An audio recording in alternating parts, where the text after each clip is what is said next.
Sumatera Utara. Selamat sore mirsa, Sumatera Utara hari ini kembali hadir menjumpai Anda edisi Senin 16 Mei 2022. Dan kali ini bersama saya Muhammad Azril Nasution. Dan saya Nur Hasanah. Beragam informasi terkini seputar Sumatera Utara telah dirangkum tim redaksi kami untuk Anda. Dan berikut informasi selengkapnya.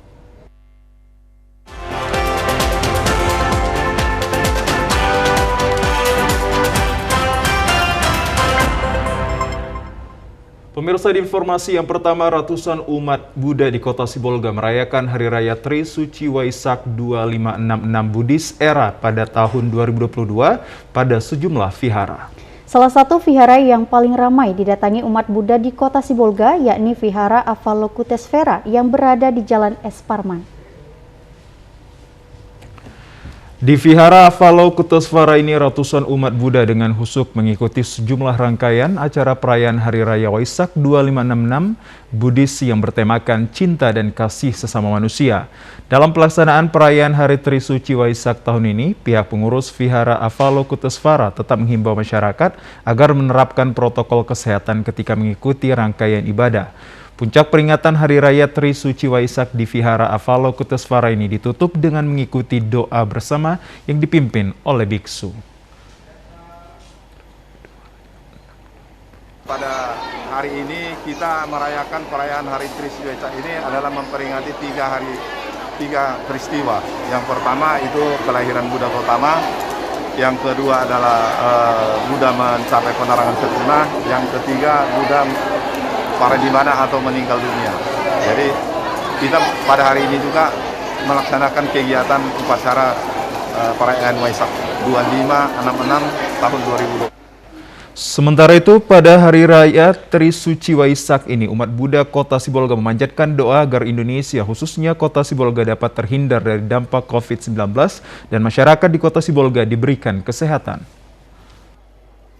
Yang mudah-mudahan semua kita warga Sibolga sudah terlewati dengan COVID ke depan supaya bisa mendapat kesehatan, kebahagiaan, dan masyarakat Sibolga mendapat berlimpah rezeki. Pemirsa, sebanyak 8 kabupaten yang bersentuhan wilayahnya dengan kawasan Danau Toba diantaranya adalah Kabupaten Samosir. Ya, pesona keindahan panorama alam Kabupaten Samosir sebagai warisan budaya leluhur menjadi salah satu destinasi wisata super prioritas Indonesia.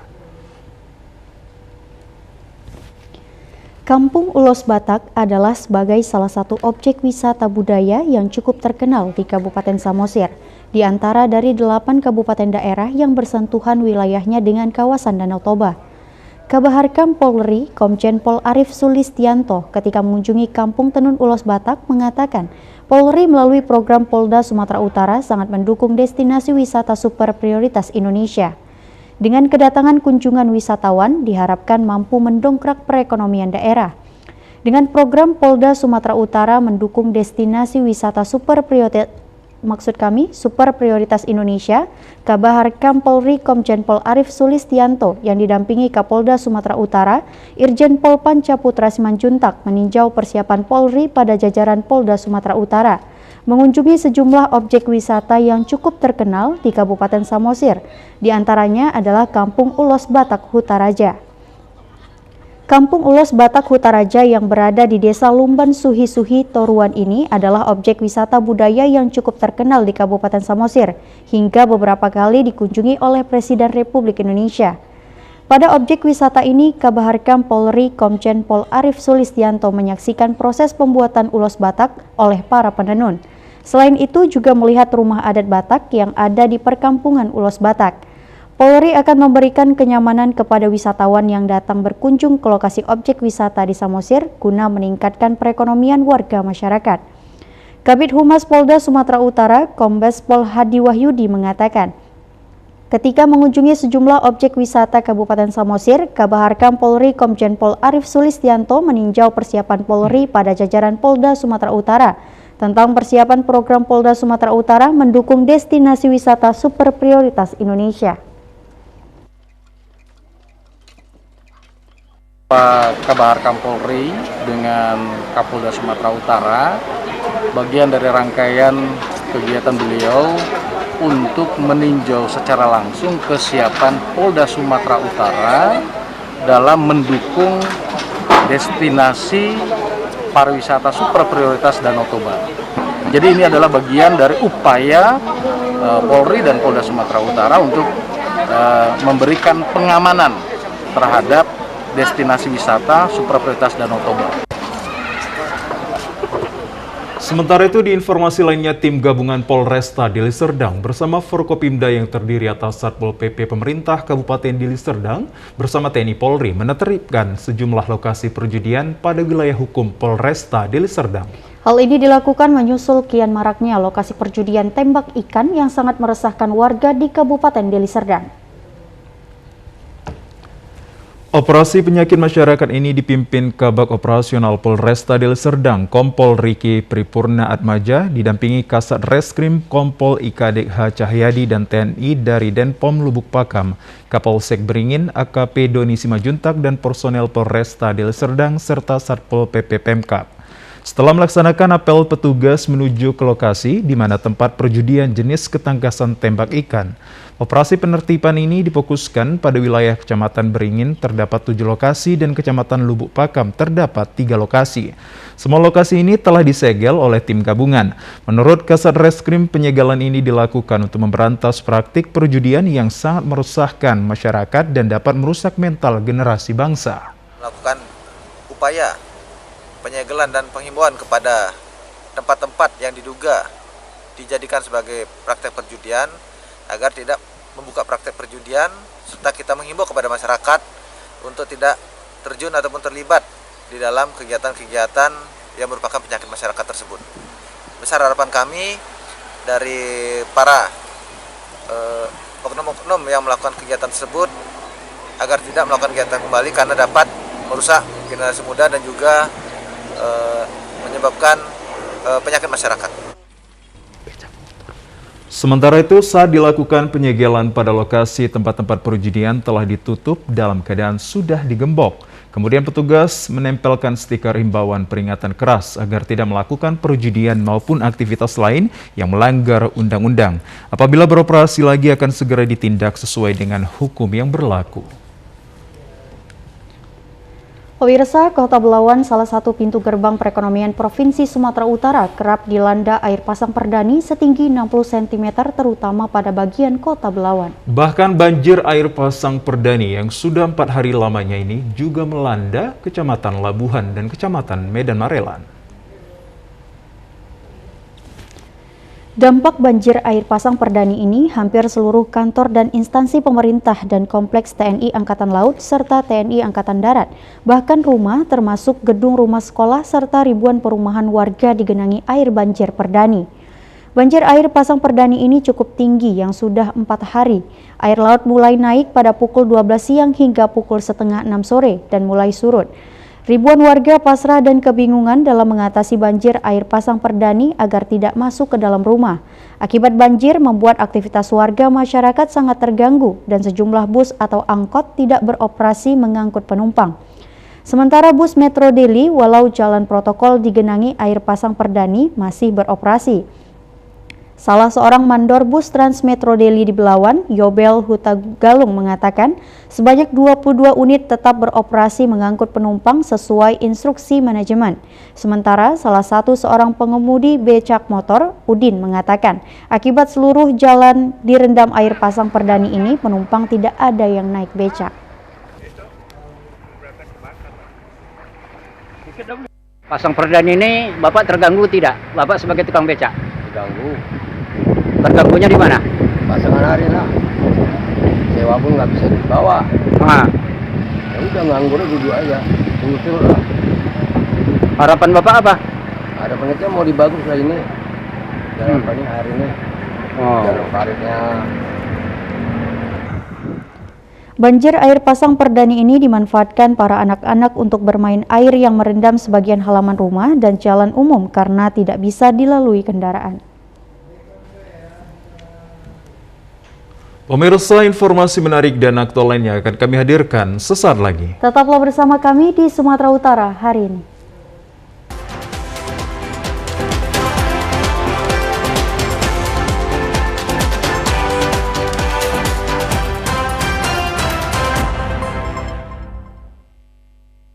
Ayo, cegah stunting!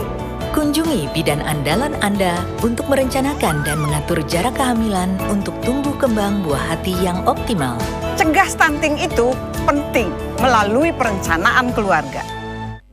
Khawatir ber-KB? Tunda kehamilan dan raih cita-cita dengan Andalan FA.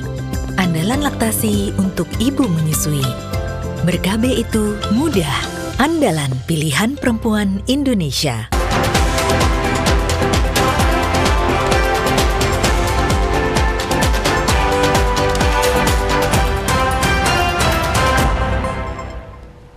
Pemirsa, Ketua Tim Penggerak PKK Sumatera Utara, Nawal Edi Ramayadi, selaku Ketua Gerakan Pemasyarakatan Minat Baca Sumatera Utara, menghadiri Gebiar Literasi SMA Negeri 16 Medan hari ini. Ya, Gebiar Literasi ini juga dihadiri PLT Kadis Pendidikan Sumatera Utara Lasro Marbun dan Kacab Dinas Pendidikan Medan Selatan, serta para kepala SMA dan SMK yang ada di Kota Medan. Gebiar Literasi di SMA Negeri 16 Medan ini mengambil tema melalui gerakan literasi sekolah kita lestarikan kearifan lokal dan budaya bangsa. Kepala SMA Negeri 16 Medan, Fauzia Hasibuan, dan Ketua Gerakan Literasi Sekolah SMA Negeri 16 Medan, Wahidah Rahmadani, menyampaikan terima kasih kepada semua panitia dan undangan yang hadir sehingga Gebiar Literasi ini berlangsung dengan baik dan sukses. Diharapkan dengan literasi ini, SMA Negeri 16 Medan kian maju dan menjadi SMA literasi terbaik di Sumatera Utara. Ketua Tim Penggerak PKK Sumatera Utara, Nawal Edi Rahmayadi, selaku Ketua Gerakan Pemasyarakatan Minat Baca Sumatera Utara, pada Gebiar Literasi ini melakukan penyematan selempang Duta Literasi SMA Negeri 16 Medan. Selain itu juga dilakukan penyerahan buku antologi puisi dan antologi artikel. Sementara itu, Kepala SMA Negeri 16 Medan, Fauzia Hasibuan, menyerahkan cenderamata kepada Nawal Edi Rahmayadi dan kepada PLT Kadis Pendidikan Sumatera Utara, Kepala Dinas Perpustakaan dan Kearsipan, serta Kepala Balai Bahasa Sumatera Utara. Nawal Edi Rahmayadi mengatakan SMA Negeri 16 Medan diharapkan menjadi salah satu SMA percontohan literasi dan harus diikuti sekolah lainnya di Sumatera Utara. Karena memang literasi di Sumatera Utara memang sangat membutuhkan untuk ditingkatkan terus, dibandingkan dengan daerah-daerah lain. Saya sudah pernah ke Jogja, itu literasi kita sangat di nomor yang pertama sekali. Mereka audiensi pertama, saya mengapresiasi sekali karena literasi ini sangat penting sekali untuk pendidikan kita. Dengan adanya ini SMA-SMA lain juga boleh ikut mencontoh. Dan saya pikir jangan sampai di sini. Ini harus terus kita gebiarkan lagi sehingga literasi di Sumatera bisa lebih naik lagi, lebih bagus lagi ya. Kepala SMA Negeri 16 Medan, Fauzia Hasibuan, mengharapkan dukungan dari semua pihak sehingga program literasi di sekolah yang berada di Jalan Kapten Rahmat Pudin ini maju. Duta-duta literasi ini yang tadi kita sudah semat, yaitu Gebiar Literasi SMA Negeri 16 Medan. Harapan kami ke depan kiranya para jajaran Dinas Pendidikan dapat mendukung kegiatan-kegiatan ini yang diberlangsungkan di setiap sekolah.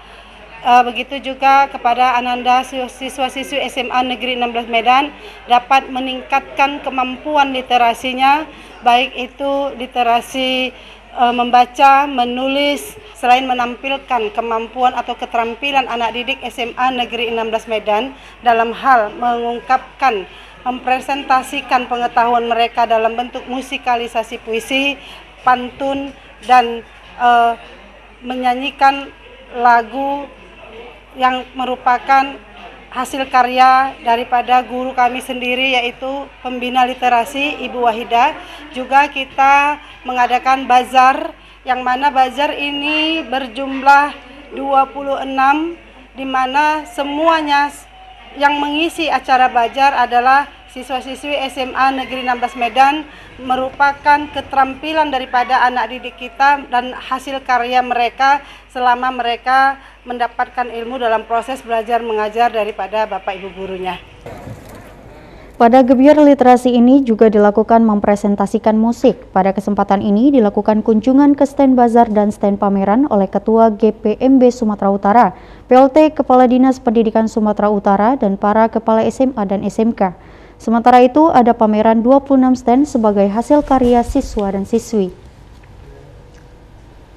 Di sorotan lainnya pemirsa, kejuaraan Kabupaten Forky Toba yang memperebutkan Piala Bupati Cup 1 berlangsung sejak kemarin hingga hari ini. Hasil kejuaraan ini akan diproyeksikan ke jenjang event-event tingkat provinsi, diantaranya Porwil dan Porprofsu yang akan datang. Forky Toba akan melaksanakan TC berjalan untuk para juara dari kejuaraan ini. Ketua Forky Toba Tony Simajuntak mengatakan tingginya antusiasme para peserta dan seluruh insan karate yang ada di Kabupaten Toba berpartisipasi dalam kegiatan kejuaraan Forky Toba yang memperebutkan Piala Bupati Cup 1 ini direncanakan akan diagendakan dilaksanakan untuk setiap tahunnya. Kejuaraan ini dilaksanakan sebagai awal dari semangat para insan karate yang ada di Toba karena dalam 2 tahun terakhir tidak dilakukan akibat pandemi COVID-19. Toby Simajuntak berharap khususnya atlet-atlet senior yang berhasil menjadi juara akan diproyeksikan kepada event-event tingkat provinsi maupun nasional bahkan internasional. Forky Toba dalam waktu dekat ini akan melaksanakan TC berjalan untuk menghadapi event diantaranya Porwil, Porprofsu, dan Pon guna mempertahankan tradisi yang selama ini Forky Toba selalu dapat berkontribusi untuk Pemprov Forky Sumatera Utara dalam ajang event-event nasional baik juga internasional. Harap nanti dari pemerintah Kabupaten Toba akan tetap mendukung, mensupport untuk menjadi nanti adanya Bupati Cup kedua untuk Ketua Cup Forky untuk tahun 2023. Dan ini awal semangat kita untuk atlet-atlet karateka yang ada di Kabupaten Toba, di mana selama 2 tahun ini mereka tidak mendapatkan kejuaraan-kejuaraan, dan ini awal untuk bangkitnya karateka di Kabupaten Toba. Sementara itu, Binpres Forky Sumut AKP Jan Peter Napitupulu mengatakan kejuaraan Kabupaten Forky Toba untuk memperebutkan Piala Bupati Cup 1 tahun 2022 sangatlah tinggi antusiasmenya dari pemuda-pemudi Toba. Dari jumlah atlet 200 lebih, para generasi muda sangat termotivasi akan event ini. Diharapkan agar kegiatan ini tetap berkelanjutan untuk meraih kembali prestasi yang telah diperoleh di Forky Toba sejak 2000 hingga 2021 yang selalu memperoleh medali untuk Provinsi Sumatera Utara. Dengan adanya kegiatan ini, maka diharapkan Forky Toba meraih medali emas pada tingkat Provinsi Sumatera Utara pada PON 2024 mendatang yang akan dilaksanakan di Provinsi Aceh dan Sumatera Utara. Saat ini potensi atlet Forky Toba sangatlah besar sehingga pertandingan dilaksanakan selama 2 hari. Dan kita berharap dengan adanya kegiatan ini, maka nanti harapan kita Forky Toba bisa mempersembahkan medali emas buat Sumatera Utara, di mana nanti tahu pada PON ke-21 akan dilaksanakan di Aceh dan Sumatera Utara. Perguruan Kushinryu M Karate Do Indonesia KKI Toba keluar sebagai juara umum dengan meraih 15 medali emas, 12 perak, dan 26 perunggu. Sementara juara kedua dari perguruan Keishin medali emas, perunggu, dan juga pada kejuaraan Federasi Olahraga Karate Indonesia Forky Bupati Cup 1 tahun 2022.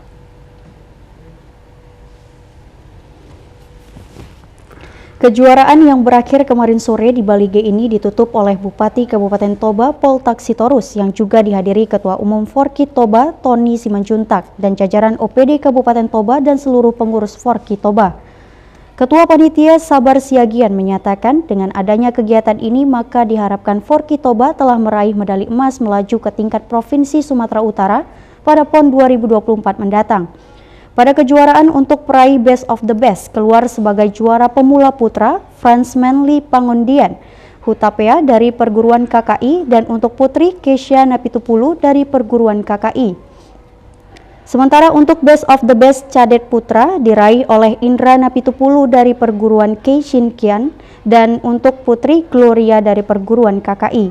Kemudian Best of the Best Junior perguruan Keishin Kan meraih juara untuk putra dan putri yang diraih oleh Priston dan Tesalonika. Sedangkan Best of the Best Senior, perguruan KKI memperoleh juara untuk putra dan putri yang diraih oleh Daniel Hutapea dan putri Ruth Hutagaul. Salah seorang tua karateka, Peris Hutagaul, mengatakan sebagai orang tua agar kegiatan ini tetap berkelanjutan untuk dapat nantinya meraih prestasi yang telah diperoleh Forky Toba sejak tahun 2000 hingga 2021 yang selalu memperoleh medali untuk Provinsi Sumatera Utara. Peris Hutagaul menyatakan pembinaan karate adalah salah satu bentuk pencegahan agar para generasi muda terhindar dari kenakalan remaja saat ini diantaranya adalah bahaya narkoba. Turnamen ini, kalau bisa event ini dibuat 2 tahun, dua kali setahun. Jadi semua anak-anak kita, anak bangsa yang kita harapkan terpantau dari orang tua, dari kenakalan remaja juga dapat mengurangi kenakalan remaja karena disebabkan adanya kesibukan latihan karate untuk bela diri. Kami minta kepada anak-anak kami jangan berhenti berlatih, jangan puas dengan capaian hari ini, tapi terus berlatih. Masih banyak tantangan yang kita hadapi ke depan. Harapan kita di nanti pertandingan olahraga di Sumut kita bisa meraih juara umum di bidang karate. Kita menuju Kabupaten Deli Serdang, pemirsa. Tidak banyaknya orang melihat bahwa kulit ikan patin bisa menjadi sumber mata pencaharian. Namun tidak dengan Tri Handayani yang tinggal di Jalan Masjid Desa Sugiarjo, Kecamatan Batangkuis, Kabupaten Deli Serdang, mampu memanfaatkannya. Ya, limbah ikan patin ini bernilai ekspor dan kini mampu mempekerjakan belasan warga sekitar. Tidak selamanya kulit ikan patin menjadi sesuatu yang tidak bernilai jika dimanfaatkan dengan maksimal. Kulit ikan yang biasanya dibuang tersebut kini mampu menjadi sesuatu yang bernilai ekonomis tinggi. Di tangan Tri Handayani dan suaminya, limbah kulit ikan patin dapat diolah menjadi keripik ikan yang kini telah menembus pasar ekspor. Tri Handayani, pemilik usaha mikro kecil dan menengah Raja Ikan Patin, menjelaskan bahwa ide memanfaatkan limbah kulit ikan ini berawal pada tahun 2016. Waktu itu suaminya terkena PHK dan harus bertahan di tengah kesulitan ekonomi. Dengan mencoba usaha keluarga yang mengolah kulit ikan menjadi keripik dan biasanya dikonsumsi sebagai cemilan, bahkan makanan pendamping nasi. Usaha yang dirintis di rumah sekaligus tempat usahanya ini mampu menampung belasan pekerja untuk mengelola kulit ikan patin. Mulai dari proses pembersihan, pengelolaan tepung, penggorengan, pengeringan, hingga pembungkusan. Semua itu dilakukan dengan standar kebersihan yang selalu diterapkan. Perlahan namun pasti, usaha ini berkembang dengan standar kehalalan dan kesehatan bagi konsumen melalui sertifikasi Majelis Ulama Indonesia serta uji kesehatan dari Dinas Kesehatan. Camilan tradisional ini telah diekspor sampai Singapura, Malaysia sebanyak 500 kilogram sampai 1 ton per minggunya, serta penjualan ke kabupaten dan juga ke kota lain. Kemudian pada tahun 2017 atau 2018 kita dapat tawaran buka stand bekerja sama dengan Dinas Koperasi UKM Deli Serdang. Kita buka di Selasar Bandara. Nah, ketika kita buka stand di Selasar Bandara itu kurang lebih ada 1,5 tahun. Disitulah kita mulai dikenal. Sementara itu, pemilik UMKM Raja Ikan Patin akan mengembangkan bisnis dengan menembus pasar supermarket di luar Pulau Sumatera, serta membantu pemerintah untuk semakin membuka lapangan kerja bagi masyarakat. Guna mendorong peningkatan ekonomi keluarga di tengah pandemi COVID-19, salah seorang pria di Kota Medan Utara berhasil membudidayakan jamur tiram putih yang diolah menjadi makanan, diantaranya jamur crispy, nugget jamur, bakso jamur, pepes jamur, dan sate jamur. Ya, kesuksesan seorang pria ini tercapai atas keinginan dan kerja keras yang tidak mengenal musim, sehingga dalam sebulan mampu meraup untung senilai 10 juta rupiah. Seorang pemuda di Kota Medan Utara berhasil membudidayakan jamur tiram putih dan mengolahnya menjadi makanan dari bahan jamur. Pria ini berdomisili di Jalan Marelan Raya, Kelurahan Rengas Pulau, Kecamatan Medan Marelan. Dengan menggunakan bahan sekam padi, tepung jagung, dedak, gula pasir, dan dolomit diaduk lalu diisi ke dalam plastik ukuran 1 kg hingga menunggu panen 40 hari kemudian. Sebelumnya telah dilakukan sterilisasi untuk mematikan kuman dengan mengetim backlog yang dengan suhu yang cukup. Jamur tiram yang menggunakan backlog berukuran 1 kg mampu menghasilkan setengah kilogram jamur tiram putih yang dapat bertahan selama 4 bulan. Selain bisa dijual setiap kilogram dengan harga Rp20.000, juga dapat diolah menjadi berbagai jenis makanan dengan bahan jamur menjadi crispy, nugget jamur, bakso jamur, pepes jamur, dan sate jamur dengan kaya vitamin serta serat yang bagus untuk pencernaan. Salah seorang pekerja budidaya jamur tiram putih, Rido, mengatakan dengan adanya pembudidayaan jamur tiram putih ini dapat menambah penghasilan sebagai pekerja dan menjadi petani jamur di tengah pandemi COVID-19. Adanya UMKM jamur tiram di pesisir Belawan ini menambah penghasilan bukan saya saja, tetapi masyarakat, tetangga, dan yang lain untuk di sekarang ini pandemi COVID-19. Artinya perharinya adik bisa dapat berapa? Perharinya sekitar taksiran kurang lebih 50 hari ya? Ya. Pada budidaya jamur tiram putih ini harus tetap dijaga suhu udara dengan kelembapan yang cukup agar memperoleh panen yang lebih banyak. Jamur tiram putih mudah dibudidayakan dan bermanfaat bagi kesehatan serta dapat diolah menjadi berbagai jenis bahan olahan makanan hingga mendapatkan keuntungan 10 juta hingga 12 juta rupiah dalam 1 bulan. Untuk iklim berpengaruh beberapa persen, tetapi dengan ruangan yang kita buat desain sedemikian mungkin ini agar bisa ruangan itu tetap lembab. Untuk per hari kita 400.000 laba bersih, dia dihitunglah per bulannya berapa, untuk per harinya sekitar 400.000 dengan menghasilkan jamur 20 kilo sampai 50 kilo. Banyaknya permintaan jamur tiram putih di Kota Medan membuat petani jamur di kawasan utara Kota Medan ini kewalahan memenuhi permintaan konsumen. Meningkatnya pemesanan jamur tiram ini untuk diolah menjadi makanan untuk dijual mampu membantu ekonomi keluarga akibat pandemi COVID-19. Selain jamur tiram, dalam waktu dekat petani jamur akan membudidayakan jamur kuping champignon, merang, shiitake, dan oyster mushroom untuk diekspor.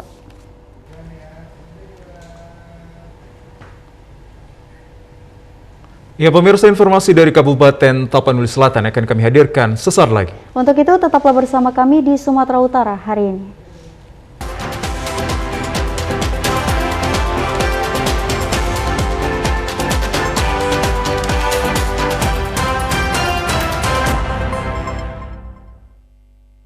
Ayo, cegah stunting. Kunjungi bidan andalan Anda untuk merencanakan dan mengatur jarak kehamilan untuk tumbuh kembang buah hati yang optimal. Cegah stunting itu penting melalui perencanaan keluarga. Khawatir ber-KB? Tunda kehamilan dan raih cita-cita dengan Andalan FA. Andalan laktasi untuk ibu menyusui. Ber-KB itu mudah. Andalan pilihan perempuan Indonesia.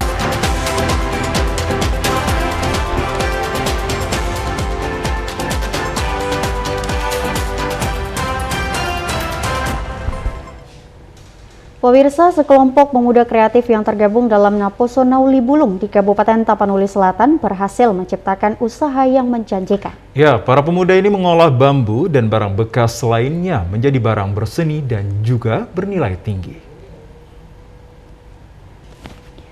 Kelompok pemuda kreatif yang tergabung dalam Naposo Nauli Bulung, Kehuriaan Muara Tais, Kabupaten Tapanuli Selatan ini setiap harinya berkumpul untuk membuat beragam hiasan. Dengan memanfaatkan bambu lem dan barang bekas lainnya, para pemuda ini berhasil membuat hiasan yang memberi keuntungan secara finansial. Awalnya mereka hanya mencoba-coba karena banyak waktu luang di masa pandemi COVID-19. Namun, siapa sangka hasil kerja keras mereka membuat beragam hiasan seperti tempat tisu dari bambu, tas jinjing atau kadangan anyaman, miniatur kapal hingga kalender Batak Angkola ternyata mampu menarik perhatian pembeli. Dengan harga mulai dari Rp50.000 hingga Rp100.000, kreasi pemuda ini laris manis dipasarkan. Mereka berharap mampu meraup keuntungan ratusan ribu rupiah setiap minggunya. Untuk pembinaan dan pemasaran, para pemuda Naposo Nauli Bulung dibimbing pembina Naposo Nauli Muara Tais Zulkarnain Dalimunte. tentang pembinaan Naposo dan Nalui Bulung di Hakuriaan Muara Tais. Ini kami sedang giat-giatnya melaksanakan berbagai kegiatan dalam masa pandemi seperti ini agar semangat kebersamaan dalam wilayah adat Dalian Natolu di Bondul Naupat tetap tidak tergerus dari berbagai hal-hal budaya positif, negatif yang datang dari luar, baik yang datang dari Hakuriaan sendiri. Di sini kami banyak membuat kegiatan di berbagai bidang, kesenian juga termasuk olahraga, kreatif, seni kreatif seperti kerajinan-kerajinan. Kita ke sorotan lainnya pemirsa, pada libur akhir pekan objek wisata air menjadi objek wisata yang paling banyak dikunjungi oleh warga untuk mengisi masa liburan. Hal ini terlihat dari banyaknya warga yang memadati daerah objek wisata air yang ada di wilayah Kabupaten Simalungun. Seperti halnya objek wisata air pemandian alam sejuk yang berada di Nagori Mariah Jambi, Kabupaten Simalungun selalu ramai oleh pengunjung yang datang dari berbagai kabupaten kota yang ada di Sumatera Utara untuk mengisi libur akhir pekan. Objek wisata air yang berada di tengah perkebunan sawit ini ramai dikunjungi warga hingga mencapai 11.000 pengunjung yang datang untuk berwisata setiap harinya selama libur lebaran tahun ini. Pengelola objek wisata Muhammad Amin mengatakan bahwa pemandian alam yang sangat sejuk ini pengunjungnya selalu bertambah dari tahun ke tahun. Peningkatan jumlah pengunjung ini membuat ia sebagai pengelola lokasi objek wisata air ini kian ekstra untuk melakukan pengawasan terhadap para pengunjung terutama yang bermain air yang pada umumnya adalah para anak-anak.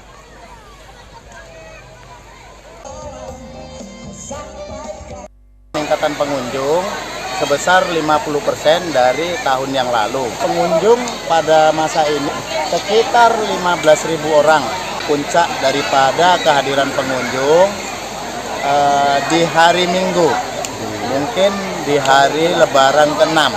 Rata-rata dari kabupaten lain seperti Batubara, Asahan, ya, Serdang Bedage, Deli Serdang, sampai ke Binjai.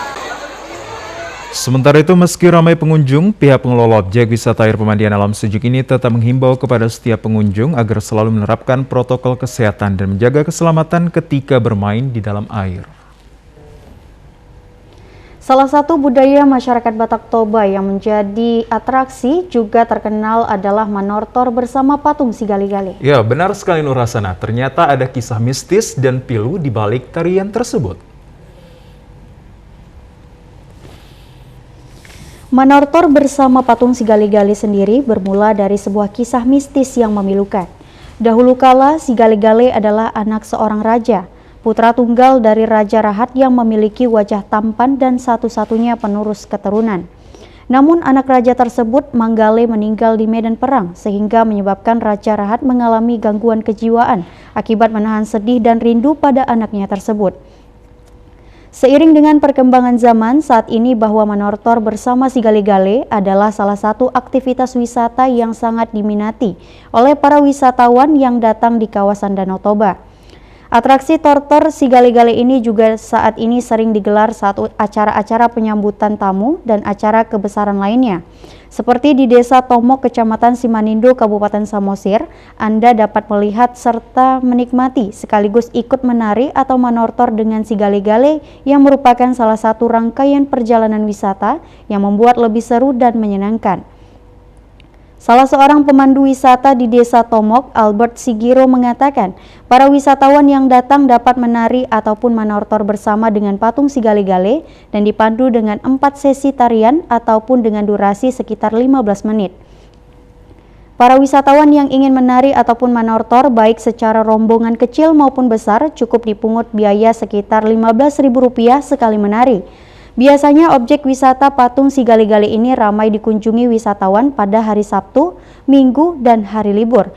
Namun di saat situasi pandemi COVID-19 ini, para wisatawan yang datang sangat jauh berkurang jika dibandingkan dengan situasi sebelumnya. Albert berharap agar pandemi COVID-19 ini cepat berlalu dan wisatawan lokal maupun mancanegara dapat kembali berkunjung seperti keadaan normal sebelumnya. Jadi harapan kami bahwa kepada tamu kami mancanegara silakanlah berkunjung ke Samosir yang mana julukannya Samosir itu adalah negeri indah kepingan surga. Jadi kita bisa merasakan di sini objek wisata budaya, dan juga di tempat dan juga di sini Tomok ini ada makam Raja Sidabutar dan juga Batak Museum. Itulah objek wisata yang tersedia di Tomok. Ya pemirsa, bagi Anda yang pecinta wisata, Pulau Samosir merupakan salah satu destinasi terbaik untuk bersantai di tengah keindahan alam yang memadukan danau dan juga deretan bukit-bukit. Ya, ada banyak hal yang dapat dilakukan saat berlibur di Pulau Samosir. Selain mengagumi pemandangannya, Anda juga dapat mempelajari budaya suku Batak Toba dengan mengunjungi Museum Huta Bolon Simanindo.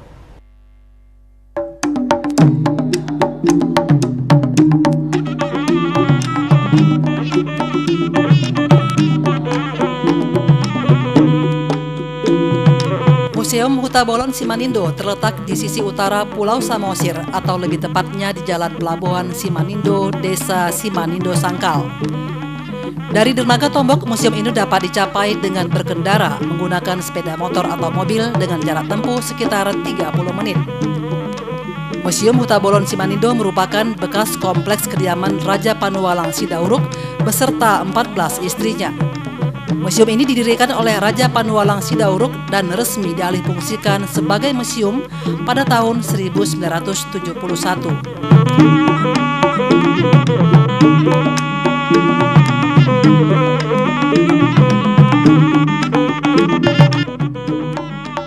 Saat memasuki Museum Huta Bolon Simanindo, kita akan dibawa ke masa lampau.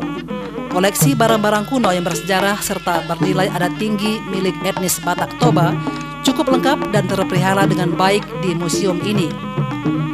Di dalam museum ini terdapat benda-benda peninggalan Raja Batak yang telah berumur ratusan tahun, mulai dari pakaian adat, perhiasan, peralatan masak, peralatan tenun, kain ulos, persenjataan, hingga patung dan ukiran khas Batak.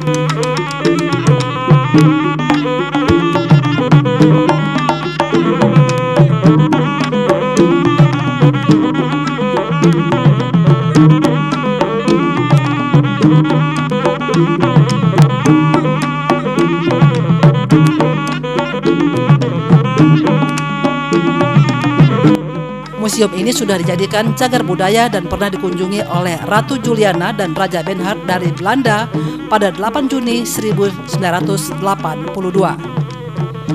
Di depan museum juga terdapat beberapa makam dari orang-orang terdahulu suku Batak, sehingga semakin menambah kesan masa lampau pada etnis Batak Toba.